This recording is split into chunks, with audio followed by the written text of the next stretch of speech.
അങ്ങേയറ്റം ബഹുമതിയാണ്. ഏറ്റവും ആദരവോടെ ഞാൻ ആ ദൗത്യം നിർവഹിക്കുന്നു. Vaikam Satyagraha holds a special significance in India's centuries-long struggle against caste discrimination, as also Indian National Congress relentless strive for achieving India's independence from the colonial rules. ഇന്ത്യയുടെ നൂറ്റാണ്ടുകൾ നീണ്ട ജാതി വിവേചനത്തിനെതിരെയുള്ള പോരാട്ടത്തിലും ഇന്ത്യൻ നാഷണൽ കോൺഗ്രസിന്റെ കോളനി ഭരണത്തിൽ നിന്നും ഈ രാജ്യത്തെ മോചിപ്പിക്കാനുള്ള ദേശീയ വിമോചന സമര പോരാട്ടത്തിലും നിർണായകമായ പങ്കുവഹിക്കുന്ന ഒന്നാണ് വൈക്കം സത്യാഗ്രഹം. The Vaikam Satyagraha has the unique distinction of being one of the most powerful, potent and earliest mass movements against the social evil of caste discrimination. ജാതി വിവേചനത്തിനെതിരെയുള്ള ഏറ്റവും അതിശക്തമായ പോരാട്ടം ഇന്ത്യയിൽ ആദ്യമായി നടന്ന ജനായത്ത മുന്നേറ്റങ്ങൾ ആണ് വൈക്കം സത്യാഗ്രഹം എന്നത് അതിനൊരു പ്രത്യേകമായ പ്രാധാന്യം നൽകുന്നു. This movement was initiated almost 100 years ago on this very day in 1924 by then Kerala Pradesh Congress Committee.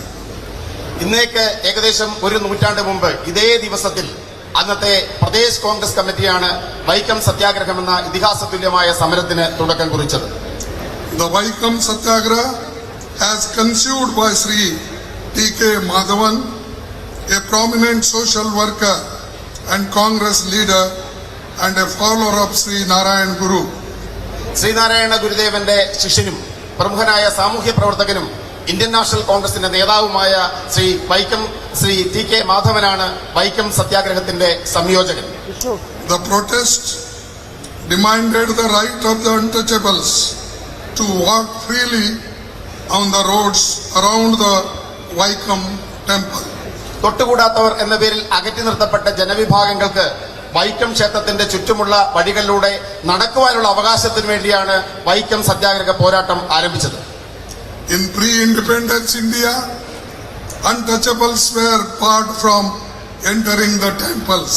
സ്വാതന്ത്ര്യപൂർവ്വ ഇന്ത്യയിൽ തൊട്ടുകൂടാത്തവർ എന്ന് വിശേഷിപ്പിക്കപ്പെട്ട ജനവിഭാഗത്തിന് ക്ഷേത്രത്തിൽ പ്രവേശിക്കുവാൻ അവകാശമുണ്ടായിരുന്നില്ല.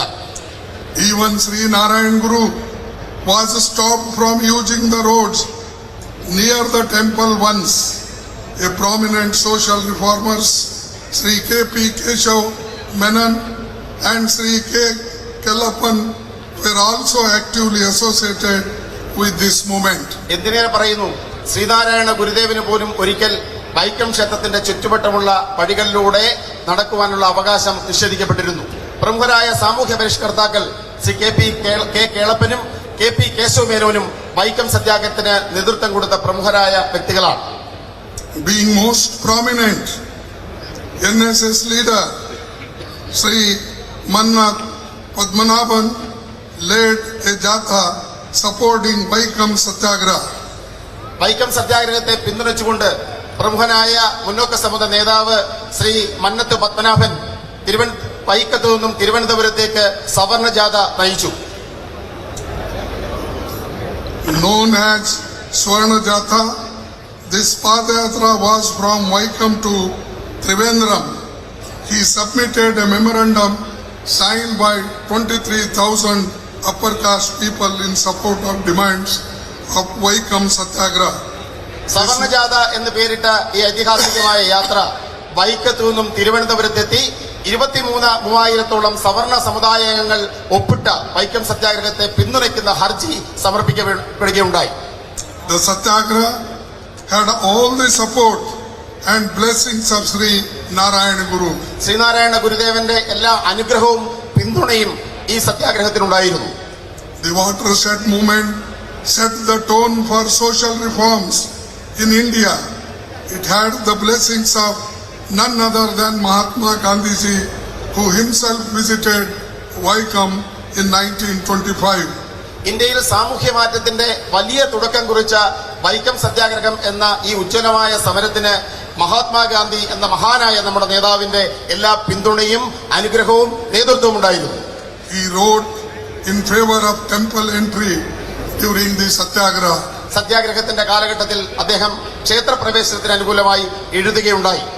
After the intervention of Mahatma Gandhiji, the agitation was called off. A compromise was reached with Regent Sethu Lakshmibai. Vaikam Satyagraha brought the method of non-violent public protest to Kerala. Mahatma Gandhi അന്നത്തെ region Sethu Lakshmi തമ്പുരാട്ടിയുമായി നടത്തിയ ചർച്ചകളെ തുടർന്ന് വൈക്കം സത്യാഗ്രഹം വിജയകരമായി പര്യവസാനിച്ച് പിൻവലിക്കപ്പെടുകയുണ്ടായി. This satyagraha has been the most prominent non-violent agitation in the annals of Indian history. India ചരിത്രത്തിൽ അഹിംസയിൽ ഊന്നി നിന്നുകൊണ്ട് നടത്തിയ ഏറ്റവും മഹത്തായ സമരമാണ് വൈക്കം സത്യാഗ്രഹ സമരം. The movement carried with a compelling message.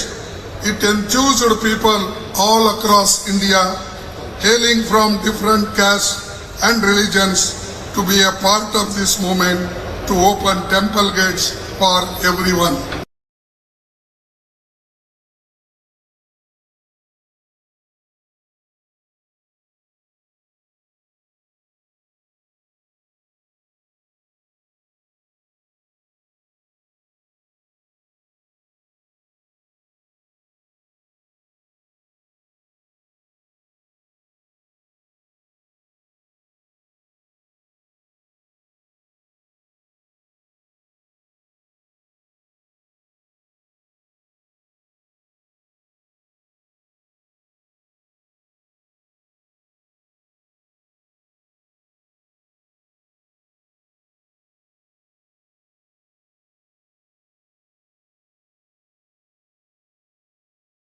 Method of non-violent public protest to Kerala. Mahatma Gandhi അന്നത്തെ റീജൻ സേതു ലക്ഷ്മി തമ്പുരാട്ടിയുമായി നടത്തിയ ചർച്ചകളെ തുടർന്ന് വൈക്കം സത്യാഗ്രഹം വിജയകരമായി പര്യവസാനിച്ച് പിൻവലിക്കപ്പെടുകയുണ്ടായി. This satyagraha has been the most prominent non-violent agitation in the annals of Indian history. India ചരിത്രത്തിൽ അഹിംസയിൽ ഊന്നി നിന്നുകൊണ്ട് നടത്തിയ ഏറ്റവും മഹത്തായ സമരമാണ് വൈക്കം സത്യാഗ്രഹ സമരം. The movement carried with a compelling message. It enthused people all across India, hailing from different castes and religions, to be a part of this movement to open temple gates for everyone. ഈ രാജ്യത്ത് കോടിക്കണക്കിന് ജനതയ്ക്ക് പ്രചോദനം നൽകി വ്യത്യസ്തമായ ജാതി മത വർണ്ണ വിഭാഗങ്ങൾപ്പെടുന്ന ലക്ഷക്കണക്കിന് മനുഷ്യർക്ക് ആ മനുഷ്യരെ ക്ഷേത്രപ്രവേശനമെന്ന അവകാശത്തിന് വേണ്ടി അണിനിരത്തുവാനും അതിലോട്ട് മുന്നോട്ട് വരുവാനും വൈക്കം സത്യാഗ്രഹത്തിന് വിജയം കാരണമായി. This movement was not only precursor to the temple entry movements in Kerala, but also played a pivotal role in the social and cultural transformation of the state. കേവലം നമ്മുടെ സംസ്ഥാനത്ത് ക്ഷേത്രപ്രവേശനത്തിലേക്ക് മാത്രമല്ല വൈക്കം സത്യാഗ്രഹത്തിന്റെ വിജയം വഴിതെളിച്ചത്. നമ്മുടെ നാടിന്റെ സാംസ്കാരികവും അതോടൊപ്പം തന്നെ സാമൂഹ്യമായ മാറ്റങ്ങളിൽ നിർണായകമായ പങ്കാണ് വൈക്കം സത്യാഗ്രഹം വഹിച്ചത്. Mahatma Gandhiji did not just become a part of the Vaikam Satyagraha. He was continuously active till the temple entry law was passed. കേവലം വൈക്കം സത്യാഗ്രഹത്തിൽ പങ്കാളിയാവുക മാത്രമല്ല മഹാത്മജി ചെയ്തത്, ക്ഷേത്രപ്രവേശനത്തിലുള്ള പ്രഖ്യാപനം വരുന്നതുവരെ ഈ സമരത്തിന്റെ നേതൃത്വത്തിലും പങ്കാളിത്തത്തിലും അദ്ദേഹം നിർണായകമായ പങ്ക് വഹിച്ചു. He made many journeys in South India during his lifetime. He visited Kerala 5 times, starting from 1920 to 1937. 1920 മുതൽ 1937 വരെയുള്ള കാലഘട്ടത്തിൽ ദക്ഷിണേന്ത്യയിലും കേരളത്തിലും ഈ ആവശ്യം മുൻനിർത്തി അദ്ദേഹം നിരവധി സന്ദർശനം നടത്തുകയുണ്ടായി. കേരളത്തിൽ അദ്ദേഹം 5 തവണയാണ് സന്ദർശിച്ചത്. During the Satyagraha in 1925, Gandhiji had a long conversation with Sri Narayan Guru at Sivagiri Mutt. 1925 Vaikom സത്യാഗ്രഹത്തിൽ പങ്കെടുക്കുവാനായി കേരളത്തിലെത്തിയപ്പോൾ ശിവഗിരിയിലെത്തി അദ്ദേഹം ശ്രീനാരായണ ഗുരുദേവനുമായി ദീർഘമായ ഒരു സംഭാഷണം നടത്തുകയുണ്ടായി. He spent 2 days in the Sri Narayan Guru's ashram. അദ്ദേഹം ശ്രീനാരായണ ഗുരുദേവന്റെ ആശ്രമത്തിൽ 2 ദിവസം ചെലവിടുകയുണ്ടായി. In the presence of Sarvasri C. Rajgopalachari, E.V. Ramaswamy Naikar, Ramdas Gandhi, Mahadev Desai, Advocate N. Kumaran acted as a translator. അദ്ദേഹം ഈ അവസരത്തിൽ അവിടെ താമസിക്കുന്ന സമയത്ത് സി രാജഗോപാലാചാരി, ശ്രീ മഹാദേവ ദേശായി, അദ്ദേഹത്തിന്റെ പുത്രൻ രാംദാസ് ഗാന്ധി എന്നിവർ അദ്ദേഹത്തോടൊപ്പം സന്നിഹിതരായിരുന്നു. മഹാത്മാജിയും നാരായണ ഗുരുദേവനും തമ്മിലുള്ള സംഭാഷണത്തെ പരിഭാഷപ്പെടുത്തിയത് ശ്രീ എൻ കുമാരനായിരുന്നു. Gandhiji became aware of the problems of backward classes. Apart from untouchability, he was greatly influenced by his ideas and even referred to Sri Narayan Guru as his spiritual teacher. Sree Narayana ഗുരുദേവനുമായുള്ള സംഭാഷണത്തെ തുടർന്ന് തൊട്ടുകൂടായ്മയുടെ പ്രശ്നങ്ങളെക്കുറിച്ച് മാത്രമല്ല മഹാത്മജി ബോധവാനായത്. മഹാത്മജി ശ്രീനാരായണ ഗുരുദേവന്റെ സംഭാഷണങ്ങളിൽ പ്രചോദനാവുകയും അദ്ദേഹത്തെ തന്റെ ആത്മീയ ഗുരുവായി കരുതുകയുമുണ്ടായി. This meeting became milestone for the upcoming movements. When Gandhiji made his last visit to Kerala in 1937, he especially remembered Sri Narayan Guru.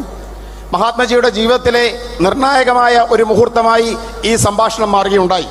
1937 അദ്ദേഹം കേരളം സന്ദർശിച്ചപ്പോൾ ശ്രീനാരായണ ഗുരുദേവനെ കുറിച്ച് പ്രത്യേകമായ പരാമർശമാണ് അദ്ദേഹം നടത്തുകയുണ്ടായത്. Congress leaders and workers were the backbone of Vaikam Satyagraha, which lasted from 30 March to 1924 to 23 November 1925. Congress നേതാക്കന്മാരും പ്രവർത്തകരുമാണ് 1924 March 30 മുതൽ 1925 November 20 വരെ നീണ്ട സുദീർഘമായ ഈ സത്യാഗ്രഹ സമരത്തിന്റെ നട്ടെല്ലായി മാറിയത്. Vaikam Satyagraha changed the social history of Kerala for good. കേരളത്തിന്റെ സാമൂഹ്യ ചരിത്രത്തിന് മാറ്റമുണ്ടാക്കിയ നിർണായകമായ സമരമാണ് വൈക്കം സത്യാഗ്രഹം. In the early 1930s, the Vaikam Satyagraha also inspired Guruvayur Satyagraha in then Malabar district, in which Congress leaders participated. 1930 ആദ്യ പാദങ്ങളിൽ മലബാറിൽ ഗുരുവായൂർ സത്യാഗ്രഹത്തിന് പ്രചോദനമായി മാറിയത് Vaikom സത്യാഗ്രഹമാണ്. RSS had no role in this movement. RSSന് ഈ മഹത്തായ സമരത്തിൽ യാതൊരു പങ്കുമില്ല.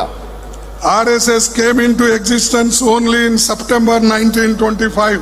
RSS ഈ രാജ്യത്ത് നിലവിൽ വന്നത് തന്നെ 1925 സെപ്റ്റംബർ 30 മാത്രമാണ്. So they can't claim they have worked for the backward classes and untouchables in those days. ഈ രാജ്യത്തെ പിന്നോക്ക വിഭാഗങ്ങൾക്കും തൊട്ടുകൂടാത്തമായ ജനവിഭാഗങ്ങൾക്കും വേണ്ടി എന്തെങ്കിലും ചെയ്തു എന്ന് അവകാശപ്പെടുവാൻ അവർക്കൊരിക്കലും സാധ്യമല്ല. With the old commitment of Mahatma Gandhi, social reform leaders of Kerala and other Congress leaders to remove social inequalities and injustices prevailing in the society, the movement gained huge momentum all over the country. മഹാത്മജിയുടെയും കേരളത്തിലെ സാമൂഹ്യ നവോത്ഥാന നേതാക്കന്മാരുടെയും കോൺഗ്രസിന്റെ നിരവധി നേതാക്കന്മാരുടെയും ഉറച്ച പിന്തുണയിൽ ഈ രാജ്യത്ത് ആകമാനം വലിയ സാമൂഹ്യ മാറ്റങ്ങൾ ഉണ്ടാക്കിക്കൊണ്ട് ഈ മഹാപ്രസ്ഥാനം പടർന്നു കയറുകയുണ്ടായി. In 1923, Kakinada session of the Congress party, presided over by Maulana Muhammad Ali, Sri T.K. Madhavan introduced a resolution against the untouchability. 1923 Maulana Muhammad Ali അധ്യക്ഷനായ കാക്കിനാട കോൺഗ്രസിൽ ശ്രീ ടി കെ മാധവൻ ഐത്തോച്ചാടനം ഒരു പ്രമേയമായി അവതരിപ്പിക്കുകയുണ്ടായി.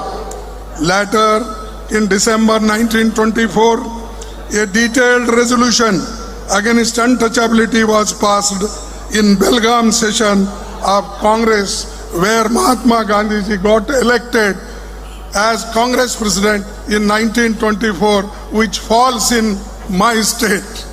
പിന്നീട് 1924 മഹാത്മജി അധ്യക്ഷനായി തെരഞ്ഞെടുക്കപ്പെട്ട ബെൽഗാം കോൺഗ്രസിൽ കൂടുതൽ വിശദമായ ഐത്തോച്ചാടന പ്രമേയം അവതരിപ്പിക്കുകയുണ്ടായി. ഭാഗ്യവശാൽ ബെൽഗാം എന്റെ നിയോജക മണ്ഡലത്തിലാണ് എന്ന് പറയുന്നതിൽ എനിക്ക് അഭിമാനമുണ്ട്. It was the same session where Mahatma Gandhi presided as the AICC president for the first time. Mahatmaji ആദ്യമായി അഖിലേന്ത്യാ കോൺഗ്രസ് കമ്മിറ്റിയുടെ അധ്യക്ഷ സ്ഥാനം ഏറ്റെടുത്തത് Belgaum സെഷനിലാണ്. Congress party also made a continuous efforts in imparting education and opening up various avenues for the upliftment of the oppressed classes. അടിച്ചമർത്തപ്പെട്ട ജനവിഭാഗങ്ങളുടെയും വിദ്യാഭ്യാസത്തിനും വേണ്ടി നിരവധി പദ്ധതികളാണ് ഇന്ത്യൻ നാഷണൽ കോൺഗ്രസ് ആവിഷ്കരിച്ചത്. Congress also a committee on untouchability as far back as in 1929, consisting of Pandit Madan Mohan Malviyaji, Sri Jamanlal Bajaj as secretary to the committee to study and deal with the state. 1929 ഐത്തോച്ചാടനത്തെ മുൻനിർത്തി പണ്ഡിറ്റ് മദൻ മോഹൻ മാളവിയും ജംനാലാൽ ബജാജിനെ secretary ആക്കിക്കൊണ്ടും ഇതിനെക്കുറിച്ച് പഠിക്കുവാൻ ഒരു committee Indian national Congress രൂപീകരിക്കുകയുണ്ടായി. Under the leadership of Pandit Nehru, Baba Saheb Ambedkar and several other leaders, all these endeavors bore fruit in providing constitutional guarantees through fundamental rights incorporated in the Constitution of India. Pandit Jawaharlal നെഹ്റുവിന്റെയും B R. അംബേദ്കറിന്റെയും ശ്രമഫലമായി Indian ഭരണഘടനാ നിർമ്മാണ അസംബ്ലിയിൽ രൂപീകരിക്കപ്പെട്ട Indian ഭരണഘടനയിലൂടെ മൗലികാവകാശങ്ങളായി അടിച്ചമർത്തപ്പെട്ട ജനവിഭാഗങ്ങൾക്കുള്ള അവകാശങ്ങൾ Indian ജനതയ്ക്ക് ലഭ്യമാവുകയുണ്ടായി. It is result of this outcome that we have in our Constitution Article 15, which prohibits discrimination on the grounds of religion, race, caste, sex, or place of birth. Article 17 provides for the abolition of untouchability. ഈ ഇടപെടലുകളുടെ ഫലമായി Indian ഭരണഘടനയുടെ അനുച്ഛേദം 15 പ്രകാരം ലിംഗത്തിന്റെയോ ജനിച്ച സ്ഥലത്തിന്റെയോ ജാതിയുടെയോ മതത്തിന്റെയോ പേരുള്ള എല്ലാ തരത്തിലുള്ള വിവേചനവും ഇന്ത്യൻ ഭരണഘടന തടഞ്ഞിരിക്കുന്നു. അതോടൊപ്പം ഇന്ത്യൻ ഭരണഘടനയുടെ ആർട്ടിക്കിൾ 17 സമാനമായ രീതിയിലുള്ള എല്ലാ വിവേചനത്തെ, മതത്തിന്റെ പേരുള്ള വിവേചനത്തെ തടഞ്ഞിരിക്കുന്നു. ഇതെല്ലാം തന്നെ ഭരണഘടനയിൽ ഇന്ത്യൻ നാഷണൽ കോൺഗ്രസും നെഹ്റുവും അംബേദ്കറേയും പോലെയുള്ള മഹാന്മാർ നടത്തിയ ഇടപെടലിന്റെ ഫലമാണ്. Dr. Baba Saheb Ambedkar famously in his speech in the Constituent Assembly on 25th November 1949 said, "In politics we will have equality and in social and economic life we will have inequality."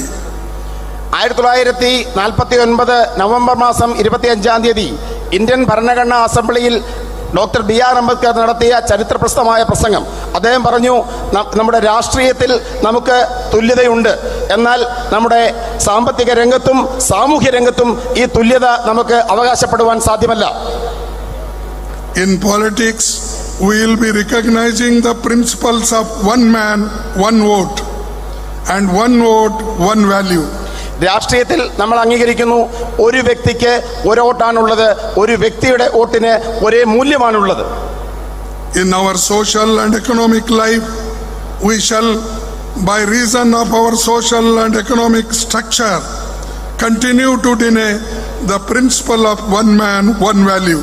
എന്നാൽ നമ്മുടെ സാമ്പത്തിക രംഗത്തും സാമൂഹ്യ രംഗത്തും നമ്മുടെ രാജ്യത്ത് നിലവിലുള്ള സാമൂഹ്യ ഘടനയുടെയും സാമ്പത്തിക ഘടനയുടെയും ദൗർബല്യത്താൽ ഒരു വ്യക്തിയുടെ ഒരേ മൂല്യം എന്ന ആശയത്തെ നമ്മൾ ഈ മേഖലകളിൽ നിരാകരിക്കുകയാണ്. How long shall we continue to live this life of contradictions? ഇത്തരം വൈരുദ്ധ്യങ്ങളുടെ ഒരു ജീവിതത്തെ നമുക്ക് എത്ര കാലം മുന്നോട്ട് കൊണ്ടുപോകാൻ സാധിക്കും? How long shall we continue to deny equality in our social and economic life? നമ്മുടെ സാമൂഹ്യ സാമ്പത്തിക ജീവിതത്തിൽ തുല്യത എന്ന ഈ അവകാശത്തെ നിഷേധിച്ചുകൊണ്ട് നമുക്ക് എത്ര കാലം മുന്നോട്ട് പോകുവാൻ സാധിക്കും? If we will continue to deny it for long, we will do so only by putting our political democracy in peril. ഇത്തരത്തിൽ മുന്നോട്ട് പോവുകയാണെങ്കിൽ, തുല്യത നിഷേധിച്ച് മുന്നോട്ട് പോവുകയാണ് എന്നുണ്ടെങ്കിൽ നമ്മുടെ രാഷ്ട്രീയ ജനാധിപത്യത്തിന്റെ നാശത്തിലേക്കായിരിക്കും ഈ നിഷേധം വഴിതെളിക്കുന്നത്.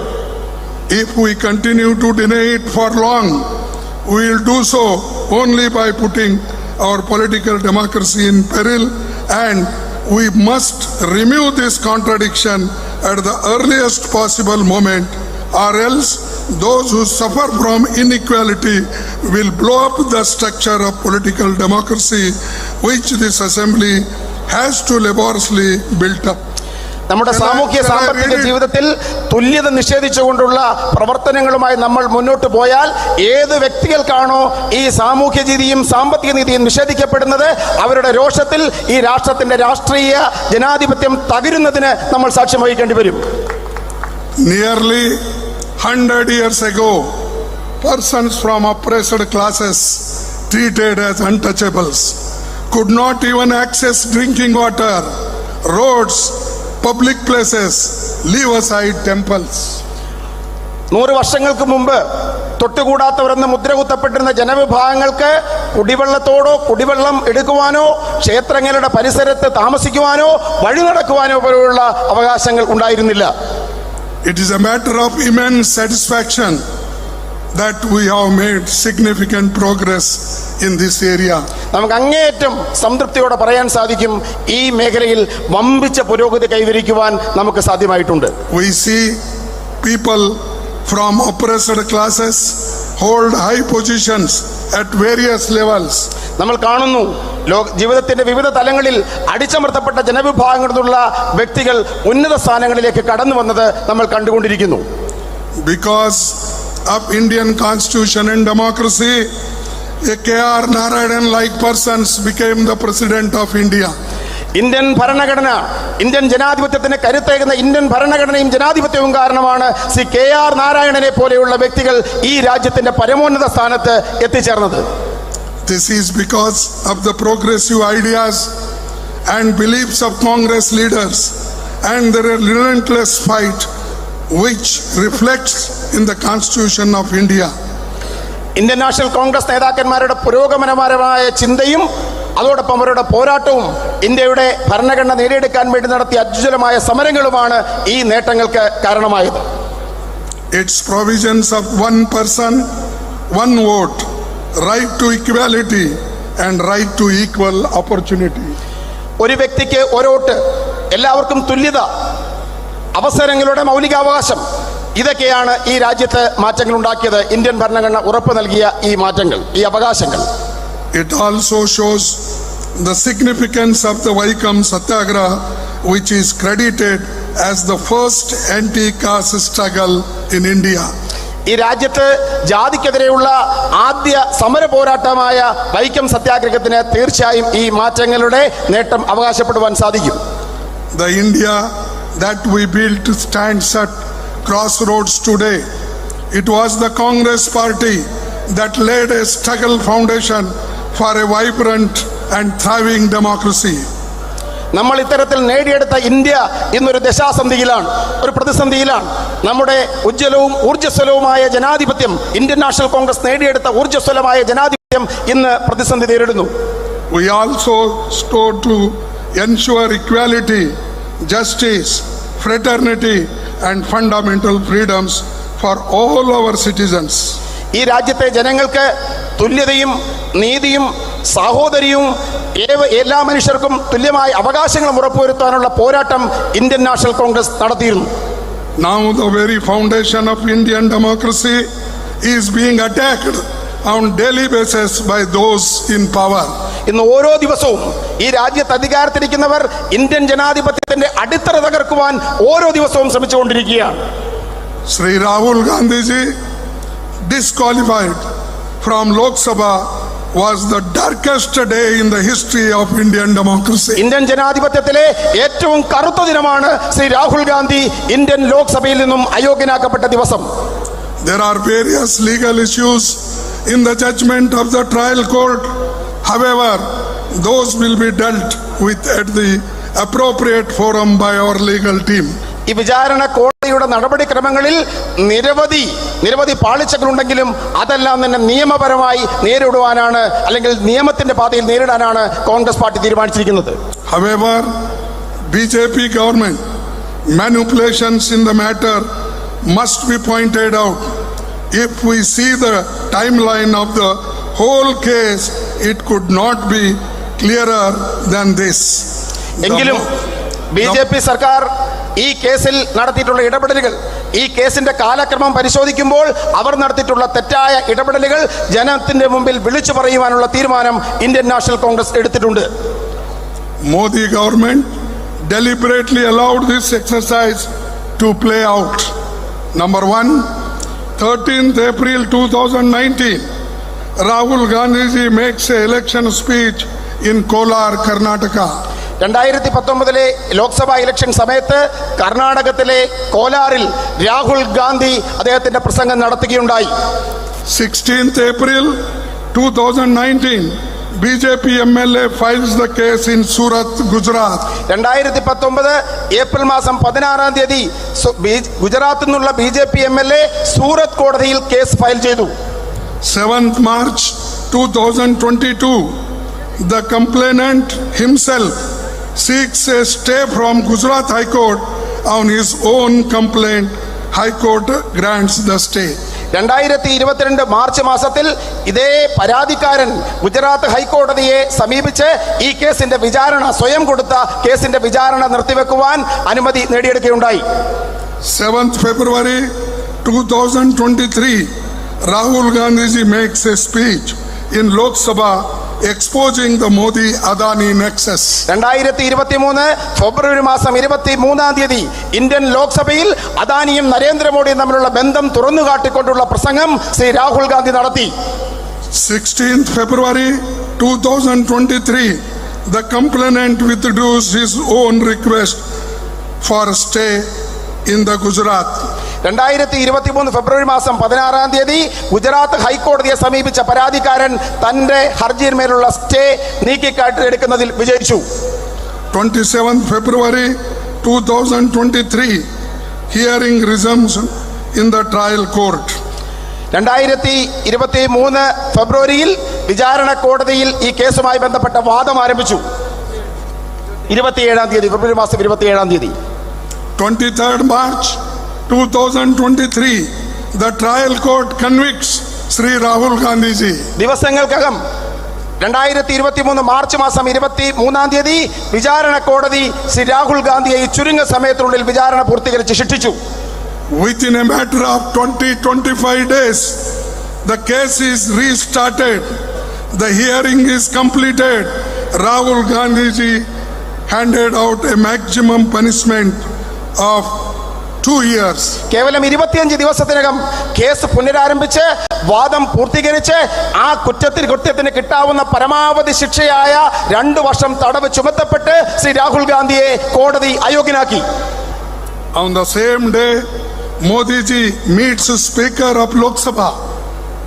On the same day, അതേ ദിവസം ഇന്ത്യൻ ലോക്സഭയുടെ സ്പീക്കറെ നരേന്ദ്രമോദി നേരിട്ട് കാണുകയുണ്ടായി. രാഹുൽ ഗാന്ധിയെ കോടതി ശിക്ഷിച്ച അതേ ദിവസം ലോക്സഭാ സ്പീക്കറെ നരേന്ദ്രമോദി നേരിട്ട് കണ്ടു. And then the country witnessed what happened. We must look at the lightning speed at which Sri Rahul Gandhi ji was disqualified and asked to vacate his official residence. പിന്നീട് നമ്മൾ കാണുന്നത് മിന്നൽ വേഗത്തിൽ രാജ്യം സാക്ഷ്യം വഹിച്ചു. മിന്നൽ വേഗത്തിൽ രാഹുൽ ഗാന്ധി അയോഗ്യനാക്കപ്പെടുന്നു. അദ്ദേഹത്തിന്റെ ഔദ്യോഗിക വസതി ഒഴിയുവാൻ അദ്ദേഹത്തിന് നോട്ടീസ് നൽകപ്പെടുന്നു. Such actions are indeed condemnable, which are destroying the democratic norms of our country and pushing us towards a dictatorial regime. നമ്മുടെ രാജ്യത്തിന്റെ ജനാധിപത്യത്തെ തകർക്കുകയും രാജ്യത്തെ ഏകാധിപത്യത്തിലേക്ക് നയിക്കുകയും ചെയ്ത ഇത്തരം നടപടികൾ തീർച്ചയായും അപലപിക്കപ്പെടേണ്ടതുണ്ട്. The case was filed by an individual who himself is not a OBC. പിന്നോക്ക വിഭാഗക്കാരനല്ലാത്ത ഒരു വ്യക്തിയാണ് ഈ കേസ് ഫയൽ ചെയ്തത്. All the absconders who were named Nirav Modi, Lalit Modi, Mehul Chokasi are not OBCs. ഈ രാജ്യം വിട്ടുപോയ കൊള്ളക്കാർ നീരവ് മോഡി, ലളിത് മോഡി, മെഹർ ചോക്സി ഇവരാരും തന്നെ OBC പിന്നോക്ക വിഭാഗങ്ങളിൽപ്പെടുന്ന ആളുകളല്ല. But BJP is trying to build up false propaganda of so-called insult to the OBC. എന്നാൽ ഈ രാജ്യത്തെ ജനങ്ങളുടെ മുമ്പിൽ BJP കുപ്രചരണം അഴിച്ചുവിടാൻ ആഗ്രഹിക്കുന്നു. ഇവരെല്ലാം തന്നെ പിന്നോക്ക വിഭാഗക്കാരാണ്, ഇവർ അപമാനിക്കപ്പെട്ടു എന്ന കുപ്രചരണം അഴിച്ചുവിടുവാൻ BJP ശ്രമം നടത്തിക്കൊണ്ടിരിക്കുന്നു. This is all being done to distract public attention from the real issues of BJP's corruption and loot of public money. ബി.ജെ.പിയുടെ അഴിമതിയും ഈ രാജ്യത്തിന്റെ പൊതുപണം കൊള്ളയടിക്കുന്ന നടപടികളിൽ നിന്നും ശ്രദ്ധ വ്യതിചലിപ്പിക്കുന്നതിന് വേണ്ടിയാണ് ഈ നടപടികളെല്ലാം തന്നെ ബി.ജെ.പിയുടെ ഭാഗത്തുനിന്നുണ്ടായിക്കൊണ്ടിരിക്കുന്നത്. What was the hurry when the trial court itself gave 1 month's time for appeal?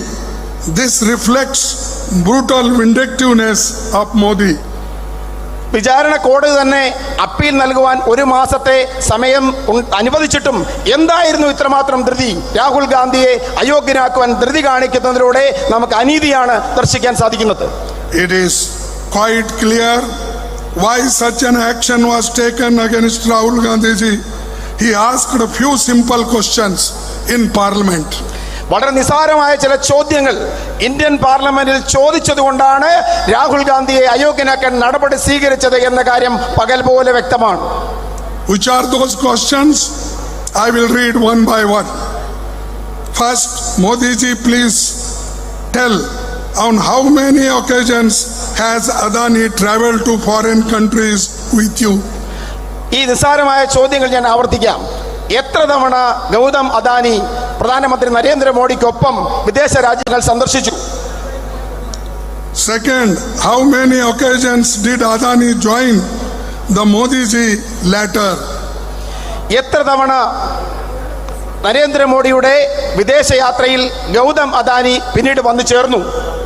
How many times has Adani bagged a contract in a foreign country after Prime Minister's visit there? പ്രധാനമന്ത്രിയുടെ സന്ദർശനത്തിന് ശേഷം വിദേശ രാജ്യങ്ങളിൽ നിന്നും എത്രമാത്രം കരാറുകൾ ആ രാജ്യത്തു നിന്നും ഗൗതം അദാനിക്ക് ലഭിച്ചു? Who invested 20,000 crore in Adani Group through shell companies? Adani ഗ്രൂപ്പിന്റെ കടലാസ് കമ്പനികളിൽ 20,000 കോടി രൂപ നിക്ഷേപിച്ചതാരാണ്? Modi government is facilitating loans from public sector banks and financial institutions including SBI. ഇന്ത്യയുടെ പൊതുമേഖലാ സ്ഥാപനങ്ങളിൽ നിന്നും SBI ഉൾപ്പെടുന്ന I will just because you will have some flow by telling. Modi government is facilitating loans from public sector banks and financial institutions including SBI, Punjab National Bank, Bank of Baroda, LIC, EPFO, etc. to fund expansion of the Adani Group. Adani ഗ്രൂപ്പിന്റെ പുരോഗതിക്ക് വേണ്ടി ഈ രാജ്യത്തിലെ പൊതുമേഖലാ സ്ഥാപനങ്ങളിൽ നിന്നും പൊതുമേഖലാ ബാങ്കുകളായ SBI, Punjab national bank, LIC ഉൾപ്പെടെയുള്ള സ്ഥാപനങ്ങളിൽ നിന്നും വലിയ തോതിൽ പണം, അതോടൊപ്പം തന്നെ എംപ്ലോയ്മെന്റ് പ്രോവിഡന്റ് ഫണ്ടിൽ നിന്നുമുള്ള പണം പോലും അദാനി ഗ്രൂപ്പിന്റെ വികസനത്തിന് വേണ്ടി കേന്ദ്ര സർക്കാർ ലഭ്യമാക്കിയിട്ടുണ്ട്. Adani uses the same money to buy a public property. Money is ours. Property is also ours, public property. But it is being used to take over public sector units including airports, ports, gas, coal, mines, railways, etc. ഈ പൊതുമേഖലാ സ്ഥാപനങ്ങളിൽ നിക്ഷേപിക്കപ്പെട്ട നമ്മുടെ പണം, ഈ പണം ഉപയോഗിച്ചുകൊണ്ടാണ് അദാനി രാജ്യത്തിന്റെ പൊതുമേഖലയുടെ സ്വത്തുക്കൾ വാങ്ങിയത്. രാജ്യത്തിന്റെ എയർപോർട്ടുകൾ, രാജ്യത്തിന്റെ കപ്പൽശാലകൾ, ഇത്തരം സ്ഥാപനങ്ങളെല്ലാം നമ്മുടെ പണം ഉപയോഗിച്ചുകൊണ്ട് ഈ നമ്മുടെ സ്വത്തുക്കൾ Gautam Adani വാങ്ങുകയുണ്ടായി. This also has another dangerous trend. It is the public sector units which provide assured employment to millions of people, including SC, ST and other backward classes.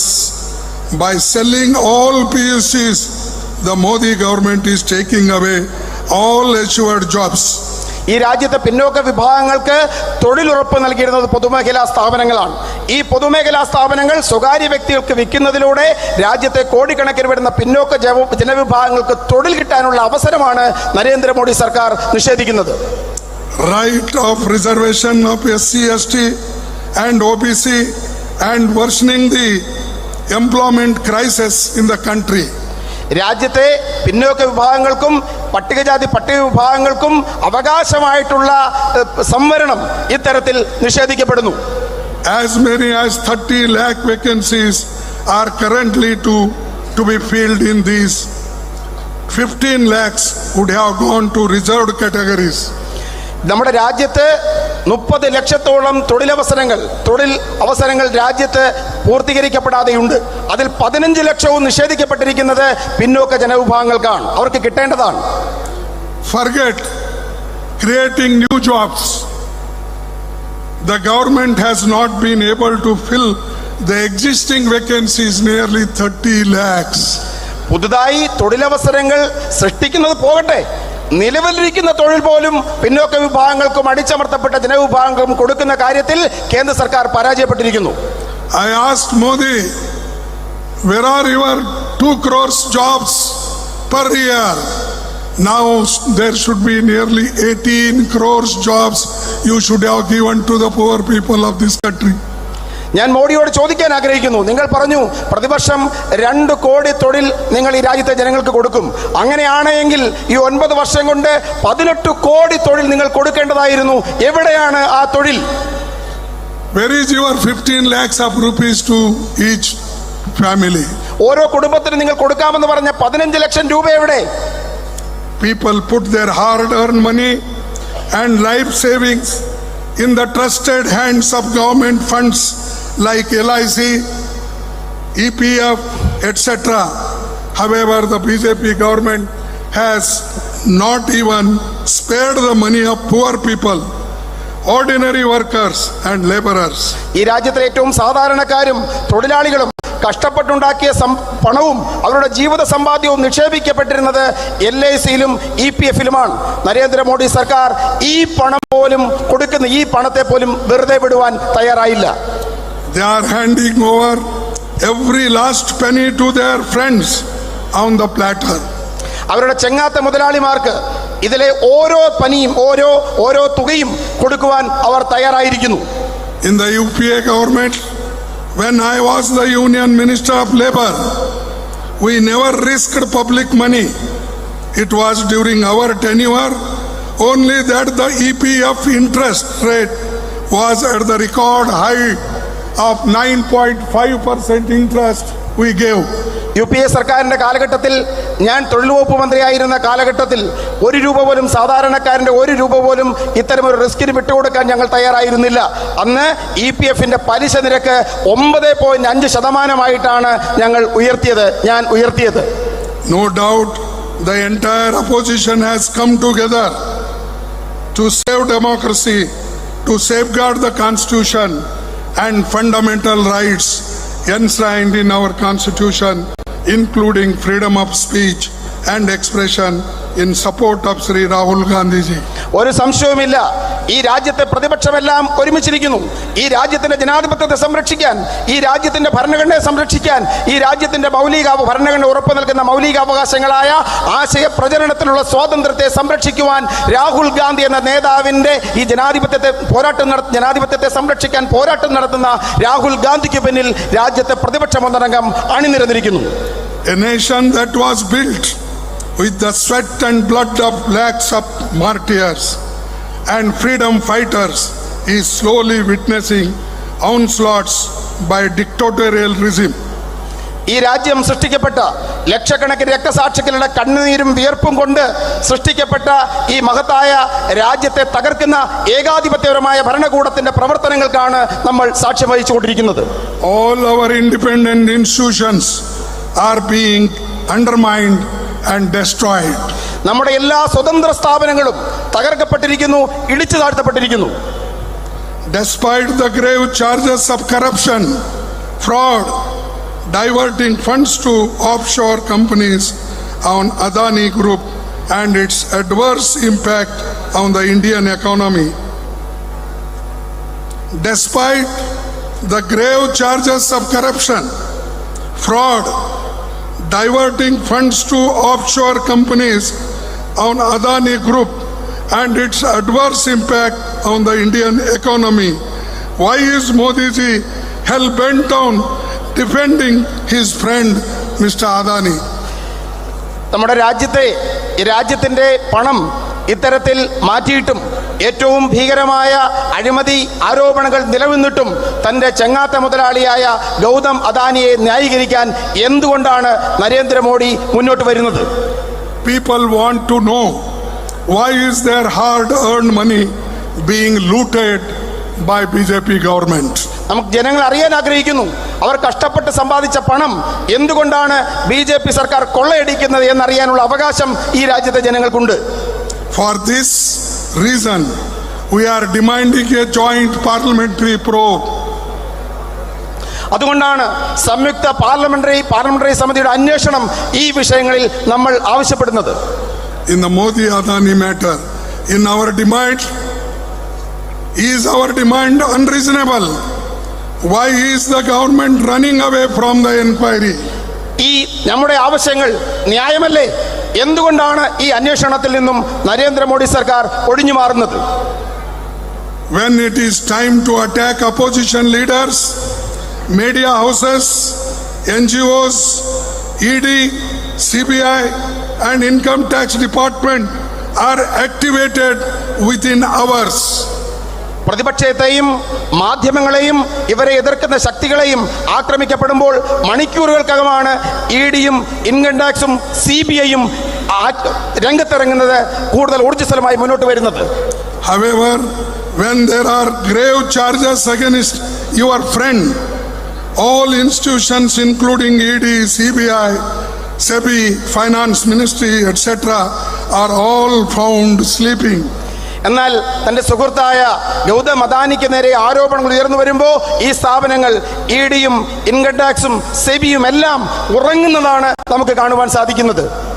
Is there any doubt to the fact that Modi ji is trying to save his friend? എന്തെങ്കിലും സംശയമുണ്ടോ? മോദിജി അദ്ദേഹത്തിന്റെ സുഹൃത്തിനെ സംരക്ഷിക്കാൻ ശ്രമിക്കുകയാണ് എന്ന കാര്യത്തിൽ എന്തെങ്കിലും സംശയം ആർക്കെങ്കിലും ഉണ്ടോ? Why is the Modi government not constituting a joint parliament committee? എന്തുകൊണ്ടാണ് മോദി ഗവൺമെന്റ് ഒരു സംയുക്ത പാർലമെന്ററി സമിതി രൂപീകരിക്കാത്തത്? The BJP government has a clear majority in parliament.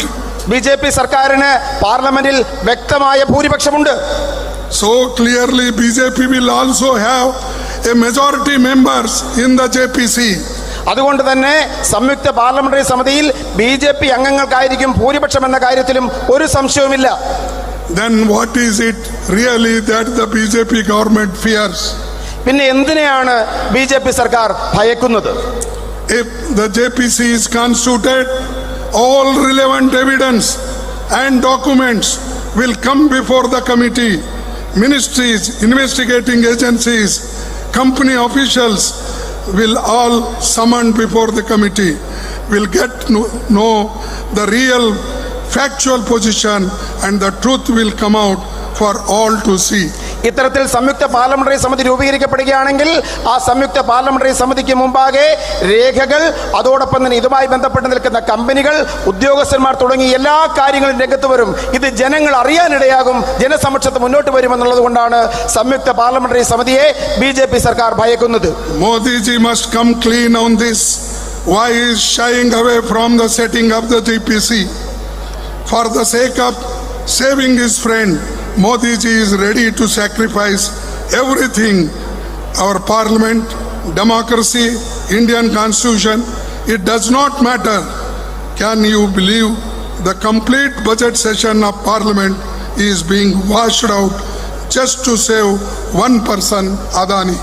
ഇത്തരമൊരു സംയുക്ത പാർലമെന്ററി സമിതി കുറ്റവിമുക്തനാക്കിയാൽ എല്ലാ ആരോപണങ്ങളിൽ നിന്നും ശ്രീ നരേന്ദ്രമോദി പുറത്തു വരും. പക്ഷേ അദ്ദേഹം അതിന് തയ്യാറല്ല. അദ്ദേഹത്തിന്റെ സുഹൃത്തിനെ രക്ഷിക്കുവാൻ വേണ്ടി ഈ രാജ്യത്തിന്റെ ജനാധിപത്യം, ഇതിന്റെ പാർലമെന്ററി ഡെമോക്രസി തുടങ്ങിയ എല്ലാ കാര്യങ്ങളെയും അദ്ദേഹം ബലികഴിക്കുവാൻ തയ്യാറാണ്. നിങ്ങൾ വിശ്വസിക്കുമോ? കഴിഞ്ഞ പാർലമെന്ററി സെഷൻ, ബജറ്റ് സെഷൻ മുഴുവൻ തന്നെ അദ്ദേഹം ഈ കാരണത്താൽ സസ്പെൻഡ് ചെയ്യുകയുണ്ടായി, ഇല്ലാതാക്കുകയുണ്ടായി, തടസ്സപ്പെടുത്തുകയുണ്ടായി. All BJP leaders, cabinet ministers, prime minister are working overtime to save Adani. എല്ലാ BJP നേതാക്കന്മാരും BJPയുടെ മന്ത്രിമാരും അദാനിയെ രക്ഷിക്കുന്നതിന് വേണ്ടിയുള്ള അമിതമായ ഓവർ ടൈം എടുത്ത് പ്രവർത്തിക്കുകയാണ്. The government has unleashed all its might to silence opposition parties. എല്ലാ തരത്തിലുള്ള സ്രോതസ്സുകളെയും, പ്രതിപക്ഷ പ്രസ്ഥാനങ്ങളെ നിശബ്ദരാക്കുവാൻ തങ്ങളുടെ എല്ലാ സ്രോതസ്സുകളെയും government ഉപയോഗപ്പെടുത്തുകയാണ്. In 1950, right after India's independence, Nehruji said, I don't want India to become a country where millions of people say yes to one person. 1950 സ്വാതന്ത്ര്യത്തിന് ശേഷം ജവഹർലാൽ നെഹ്റു പ്രഖ്യാപിക്കുകയുണ്ടായി, ഈ രാജ്യത്തെ ലക്ഷക്കണക്കിന് മനുഷ്യർ ഒരു മനുഷ്യന് മുമ്പിൽ ശരിയെന്ന് പറയുന്ന ഒരു രാഷ്ട്രം സൃഷ്ടിക്കപ്പെടുവാൻ ഞാൻ ആഗ്രഹിക്കുന്നില്ല എന്ന് Jawaharlal Nehru പ്രഖ്യാപിക്കുകയുണ്ടായി. I want a strong opposition. ഞാൻ ശക്തമായൊരു പ്രതിപക്ഷത്തെ ആഗ്രഹിക്കുന്നു. He further said, I will not abandon the democratic system in exchange for anything. ഒന്നിനു വേണ്ടിയും ഈ രാജ്യത്തിന്റെ ജനാധിപത്യ സംവിധാനത്തെ കൈമാറുവാൻ താൻ തയ്യാറല്ല എന്ന് നെഹ്റുജി അന്ന് പ്രഖ്യാപിക്കുകയുണ്ടായി. Indian National Congress led the fight for India's independence. It is once again that we will have to fight so that the democracy and democratic institutions and the constitutional principles remain intact in the country. ഈ രാജ്യത്തിന്റെ ജനാധിപത്യം സ്വാതന്ത്ര്യം നേടിയെടുക്കാനുള്ള പോരാട്ടം നയിച്ച ദേശീയ പ്രസ്ഥാനമായ Indian national Congress ഒരിക്കൽ കൂടി ഈ രാജ്യത്തിന്റെ ജനാധിപത്യവും ഭരണഘടനയും നിലനിർത്താനുള്ള അന്തിമ പോരാട്ടത്തിനായി തയ്യാറെടുക്കുന്നു. I found this forum appropriate to frankly express my views as Sri Rahul Gandhi ji has been a popularly elected member of Lok Sabha from the state of Kerala. ഈ സംസ്ഥാനത്ത് നിന്നാണ് വൻ ഭൂരിപക്ഷത്തിൽ ശ്രീ രാഹുൽ ഗാന്ധി ലോക്സഭയിലേക്ക് തിരഞ്ഞെടുക്കപ്പെട്ടത്. ഈ മണ്ണിൽ നിന്ന് തന്നെ ഈ പ്രഖ്യാപനം നടത്തുവാൻ ഞാൻ ആഗ്രഹിക്കുന്നു. Now coming back to this auspicious occasion, I pay my tributes to Mahatma Gandhi ji, Narayan Guru, Periyar, P.R. Ambedkar, Pandit Jawaharlal Nehru, T.K. Madhavan, Sri K.P. Keshavan Menon, and K. Kalappan, and other visionary distinguished social reformers who played a pioneering role in Vaikam Satyagraha. ഈ അതുല്യമായ വേദിയിൽ You need not, because all names are there, they will understand. Okay. The Indian National Congress stands committed to constantly endeavoring for social equality, justice, upliftment of the oppressed classes, and progress of Mother India. സാമൂഹ്യ നീതിക്കും തുല്യതയ്ക്കും ഈ രാജ്യത്തെ അടിച്ചമർത്തപ്പെട്ട ജനവിഭാഗങ്ങളുടെ ഉയർച്ചയ്ക്കും വേണ്ടി എന്നും Indian national Congress പ്രതിജ്ഞാബദ്ധമായിരിക്കുമെന്ന് പ്രഖ്യാപിക്കാൻ ഞാൻ ആഗ്രഹിക്കുന്നു. Lastly, one quotation I am remembering from Ramsay MacDonald, who is an Irish patriot. Once he said, "No man can be grateful at the cost of his honor. No man can be grateful at the cost of his honor. No woman can be grateful at the cost of her chastity, and no nation can be grateful at the cost of its liberty." ഒരു വനിതയും ഒന്നിനു വേണ്ടിയും തന്റെ ചാരിത്രത്തെ പണയപ്പെടുത്താൻ തയ്യാറാവരുത്. ഒരു രാജ്യവും അതിന്റെ ആത്മാഭിമാനം ഒന്നിനു വേണ്ടിയും പണയപ്പെടുത്താൻ ആഗ്രഹിക്കരുത്. പ്രശസ്തനായ ഒരു ഐറിഷ് വിപ്ലവകാരിയുടെ വാക്കുകൾ ഈ അവസരത്തിൽ ഉദ്ധരിക്കുവാൻ ഞാൻ ആഗ്രഹിക്കുന്നു. Therefore, we have to protect our democracy. Whosoever may be, however great man may be, however good speaker he may be, you remember, he is emerging as a dictator. You have to stand up, fight against save the democracy, fight against the dictatorship. This is my request to you. This is the message of Vaikam Satyagraha, and I am gladly inaugurating this, and I hope you will continue this principle. Thank you one and all. Jai Hind. I will say thrice Jai Hind. You have to say Jai Hind. Jai Hind. What nobody is speaking from there. The way up to Vaikam temple goes from there. Jai Hind. Jai Hind. Jai Hind. Jai Hind. Thank you. Thank you. നന്ദി. നമസ്കാരം.